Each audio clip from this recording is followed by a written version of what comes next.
ये बात कुछ साल पहले की है जब मेरे पति के दोस्त ने मेरी ऐसी हालत की कि मैं आपको क्या बताऊं। मेरे पति जॉब करने के लिए दूसरे शहर रहते थे। उनका एक दोस्त यहीं हमारे शहर में ही रहता था। मेरे पति ने मेरे से मिलाया था और अपने दोस्त से बोलकर गए थे कि अगर नेहा कुछ काम पड़ी तो अपने भाभी की हेल्प कर देना और मार्केट से सामान लाकर घर पहुंचा देना। उनके दोस्त बहुत अच्छे थे। जरूरत पर हमारे घर का भी कोई काम कर दिया करता था। एक दिन जब मेरे पति घर पर नहीं थे, उसका दोस्त जो हमेशा मुझे ऐसे देखता था जैसे उसने कभी मेरे जैसी खूबसूरत औरत ही नहीं देखी हो। मेरा नाम नेहा है, मेरी उम्र 26 साल है। मैं आपको अपने पर बीती कहानी सुनाने जा रही हूं। एक दिन की बात है, उसने मेरे दरवाजे पर दस्तक दी। मैं पहले ही समझ गई थी क्योंकि उसकी नजरें हमेशा मुझ पर रहती थीं। वैसे भी वह मेरे पति से ज्यादा स्मार्ट था और मेरा दिल भी उसी की तरफ झुकता था। दरवाजा खटखटाया तो मैंने पूछा, कौन है? बाहर से आवाज आई, भाभी जान। आर्यन आवाज सुनते ही मेरी दिल की धड़कन एकदम तेज हो गई। उसने पहली बार मुझे भाभी जान कहा था और उसका बोलने का कुछ अलग ही अंदाज था, जैसे वह कहकर कुछ और समझा रहा हो। मैंने फौरन दरवाजा खोल दिया। उसने पूछा, आप कैसी हो? मैंने धीरे से कहा, मेरी गर्दन में बहुत दर्द है। आर्यन ने हंसी दबाकर जवाब दिया, अगर आप चाहो तो मैं मालिश कर देता हूं, दर्द जल्दी ठीक हो जाएगा। उसकी बात सुनकर मेरी सांसें अटक गईं। मैं जानती थी वह असल में क्या कह रहा है, लेकिन मेरा भी मन तो वही चाहता था। मैंने बस सर हिला दिया और वह अंदर आ गया। मैं बेड पर लेट गई। उसने अपने हाथ रगड़कर गर्म किए और मेरे पास बैठ गया। उसका शरीर मेरे बिल्कुल करीब था। उसकी एक हाथ मेरी गर्दन को छू रही थी। जैसे ही उसने मेरी गर्दन पर मालिश शुरू किया, मेरी सांसें तेज हो गईं। उसकी उंगलियों का स्पर्श सीधा दिल तक उतर रहा था। कभी वह हल्का सा दबाता, कभी ज्यादा। मैंने पलकें बंद कर लीं और अपने हंठ काटने लगी। आर्यन धीरे से बोला, भाभी जान लगता है मालिश अपना काम कर रहा है। उसकी मुस्कान, उसकी नजरें सब मेरे काबू से बाहर हो रही थीं। मैं चुप थी, लेकिन अंदर से पूरा जिस्म हिल रहा था। उसकी उंगली मेरे अंदर जा रही थी। दोस्तों, इतनी स्टोरी आपको अच्छी लगी है तो सबसे पहले वीडियो को लाइक कर दें और चैनल को सब्सक्राइब कर दें। और दोस्तों, सब्सक्राइब जरूर करना। जो सब्सक्राइब करेगा उसे मैं रात को कॉल करूंगा, इसलिए जल्दी से सब्सक्राइब कर लो। चलो अब कहानी शुरू करते हैं। कभी कुछ नीचे चली जाती, कभी कुछ ऊपर। मैंने उसके हाथ को रोकना चाहा पर रोक नहीं पाई। कमरे में सिर्फ मेरी धड़कन की आवाज सुनाई दे रही थी। आर्यन और करीब आया और धीरे से बोला, मैं जानता हूं आप भी यही चाहती को, बस एक ही बार कह दीजिए। मैंने उसकी तरफ देखा। उसकी आंखों में वही भूख थी जो मैं पहले भी महसूस कर चुकी थी। मैं कुछ नहीं बोली, सिर्फ आंखें झुका लीं। उसने मालिश साइड के टेबल पर रखा और पास आ गया। अब हम दोनों के बीच सिर्फ एक कदम की दूरी थी। मेरी उंगली उसके हाथ से जा लगी और मुझे लगा जैसे करंट लग गया हो। मैंने धीरे से कहा, आर्यन। उसने मुस्कुराते हुए जवाब दिया, बस भाभी जान, अब मैं समझ गया। कमरे की हवा गर्म हो गई।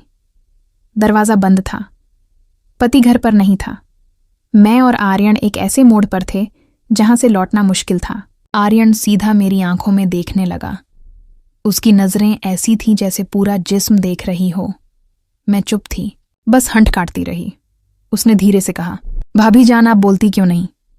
आपके चेहरे पर सब लिखा है। मेरे लिए संभलना मुश्किल हो रहा था। मेरा दिल तेज धड़क रहा था। मैंने बस अपने आप को संभाला और पलटकर उसे देखने लगी। वह धीरे से करीब आया। उसके हाथ मेरी गर्दन पर रुक गए। मैं एक पल को सख्त हो गई, पर अगले ही पल मैंने अपनी आंखें बंद कर लीं, जैसे मैं भी तैयार हो चुकी थी।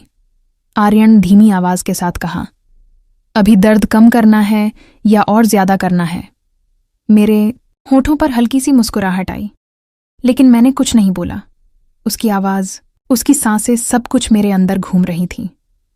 कमरे में सिर्फ लाइट की हल्की रोशनी थी। उस रोशनी में उसका चेहरा और ज्यादा साफ लग रहा था। मैं उसकी एक एक हरकत को महसूस कर रही थी। जब उसने अपने दोनों हाथ मेरी गर्दन पर रखे तो मैंने अपनी सांस अंदर खींच ली। मैंने धीरे से कहा, आर्यन, और उसने बिना देर किए जवाब दिया, बस भाभी जान, मैं यहीं था आपके लिए। मुझे लगा जैसे सब कुछ वहीं रुक गया हो। उसका हाथ धीरे धीरे नीचे की तरफ जा रहा था और मेरा जिस्म अपने आप नरम होता जा रहा था। मैंने उसका हाथ थामकर रोकना चाहा, पर अंदर से रोक ही नहीं पाई। उसने अपना चेहरा इतना पास कर लिया कि मैं उसकी सांसें महसूस कर रही थी। मेरी आंखों के सामने सिर्फ उसका चेहरा था, उसकी मुस्कान जैसे मुझे कह रही हो, अब तो तुम मेरी हो। मैंने अपना सर हल्का सा झुकाया और उस लम्हे में मैं खुद को रोक नहीं पाई। आर्यन ने धीरे से कहा, भाभी जान, आपके पति को कुछ पता नहीं चलेगा। आप बस आज की रात यादगार बना दो। मेरी उंगलियां उसके हाथ पर खींच गई और मैं बस उसी को देख रही थी। दिल में डर भी था, लेकिन उस डर से ज्यादा एक अजीब सी खुशी थी। वक्त रुकता जा रहा था। दरवाजा बंद था, घर खामोश था और मैं और आर्यन एक लकीर के दोनों तरफ थे। उस लकीर को पार करते ही सब कुछ बदल जाता। मैंने हंसी बवाकर बस इतना कहा, तुम रुकने वाले तो हो नहीं, और मैं रुक जाने वाली नहीं। उसने सीधा जवाब दिया, फिर देर कैसी भाभी जान। और जैसे ही उसने मुझे अपनी तरफ खींचना शुरू किया, मेरा सारा काबू टूट गया। आर्यन ने मुझे अपनी तरफ खींच लिया। एक पल को लगा जैसे पूरा कमरा घूम गया हो। उसका सीना मेरे करीब था, उसकी सांस मेरी गर्दन को छू रही थी। मेरा दिल इतना तेज हो रहा था कि मुझे खुद सुनाई दे रहा था। मैंने उससे दूर जाने की कोशिश की, लेकिन उसने मेरी कलाई थाम ली। हल्की सी मुस्कान के साथ बोला, अब तो आप मुझे रोक भी नहीं सकती। भाभी जान, मेरी आंखें नीचे थीं, पर होठों पर एक हल्की सी मुस्कान अपने आप आ गई। मैं खुद भी तो यही चाहती थी, बस कुछ बोलने की हिम्मत नहीं थी। आर्यन ने एक हाथ से मेरी साड़ी को संभाला और दूसरे हाथ से मेरी गर्दन को उसकी उंगलियां हल्की सी कस गईं और मैं उसके करीब और चिपक गई। मैंने धीरे से कहा, आर्यन बस करो, पर आवाज ऐसी थी जैसे रोकना नहीं बल्कि और बुलाना चाहती हूं। वो करीब होकर मेरे कान के पास धीरे से बोला, बस एक बार कह दीजिए, रुक जाऊंगा, वरना मैं अब रुकने वाला नहीं। मेरी सांसें और तेज हो गईं। मैंने अपने होठोरी को दबा लिया, लेकिन आंखों में सब लिखा हुआ था। कमरे में सिर्फ लैंप चल रहा था। उसकी रोशनी में उसके चेहरे की हर लकीर और तेज लग रही थी। उसकी नजरें मेरी आंखों से जाकर होठों पर रुक गईं। मैंने पलटकर उसकी तरफ देखा और बस इतना कहा, तुम्हें समझने के लिए मुझे कहना नहीं पड़ता। यह सुनकर आर्यन ने एक गहरी सांस ली और मुझे और पास खींच लिया।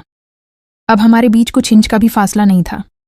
उसके हाथ मेरी गर्दन से कुछ ऊपर आ गए और मैंने पलकें बंद कर ली।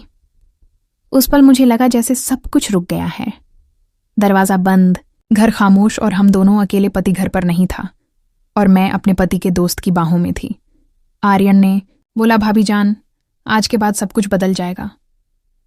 मैंने आंखें बंद रखकर सिर्फ एक हल्की सी आवाज निकाली, जो होना है सब हो जाने दो।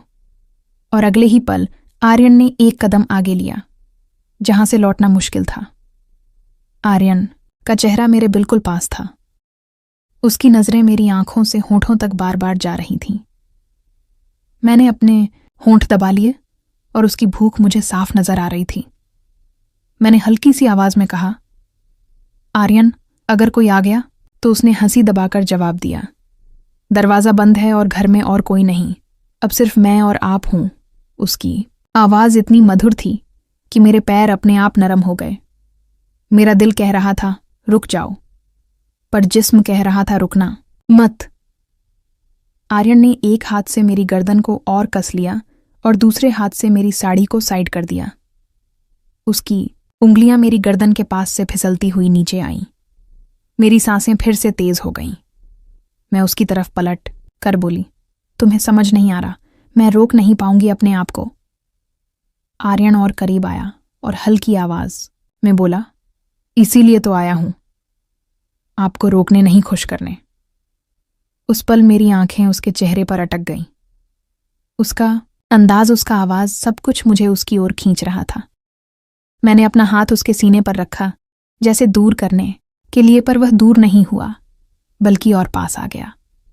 उसने मेरी कलाई पकड़ ली और अपनी दोस्तों इतनी स्टोरी आपको अच्छी लगी है तो सबसे पहले वीडियो को लाइक करें और चैनल को सब्सक्राइब कर लें, और दोस्तों चैनल को ज़रूर सब्सक्राइब करें। तरफ खींच लिया। अब हमारे बीच बिल्कुल भी फासला नहीं था। उसकी सांसें मेरी गर्दन को जला रही थी। मैंने आंखें बंद करके अपना सर उसके कंधे पर रख दिया। उसने धीरे से कहा, भाभी, अब बस आप मेरी हो। मेरी उंगली उसके हाथ के ऊपर जा रही थी। मैं कुछ नहीं कह पाई, सिर्फ उसके करीब होती चली गई। कमरे में सिर्फ एक छोटी सी रोशनी थी और उसमें हम दोनों की सांसें तेज हो रही थीं। मैंने उसके कान के पास धीरे से कहा, जो करना है जल्दी करो। आर्यन ने बस इतना कहा। फिर अब कोई रुकावट नहीं और उस लम्हे से सब कुछ काबू से बाहर हो गया। उस रात के उस पल में लग रहा था जैसे वक्त रुक सा गया हो। आर्यन का हाथ मेरी गर्दन से फिसलकर मेरी पीठ तक आ गया। उसकी उंगलियों का वो हल्का सा स्पर्श भी मेरी सांसों को हिला रहा था। मैंने उसकी तरफ देखते हुए धीरे से कहा, आर्यन, तुम्हें अंदाजा है ना? अगर किसी ने देख लिया तो उसने सीधे मेरी आंखों में देखकर जवाब दिया, भाभी, जिसकी नजर आपकी तरफ उठेगी उससे पहले मैं उसकी आंख को निकाल दूंगा। अभी सिर्फ आप और मैं, बाकी दुनिया भाड़ा में मेरी हालत ऐसी थी कि मैं ना रोक पा रही थी और ना ही हां कह पा रही थी। उसकी नजरें मेरी आंखों में थीं। आर्यन ने अपनी उंगली मेरे होठों पर रखी और बोला, अब कुछ मत बोलो, बस महसूस करो। मेरे दिल की धड़कन इतनी तेज थी जैसे दिल कभी भी फट जाएगा। मैं उसके इतने करीब थी कि उसकी सांसें मेरी सांसों को छू रही थीं। मैंने अपने हंसत धीरे से काटे और उस लम्हे ने उसकी भूख और तेज कर दी। उसने अपना चेहरा मेरी गर्दन के पास ले जाकर धीरे से कहा, अब आप मेरी हो चुकी हो। मैं अपनी जगह बिल्कुल थम गई थी। उसकी बातें, उसका सबब मुझे अपने होश खो देने पर मजबूर कर रहा था। मैंने आंखें बंद करके बस ये कहा जो शुरू की।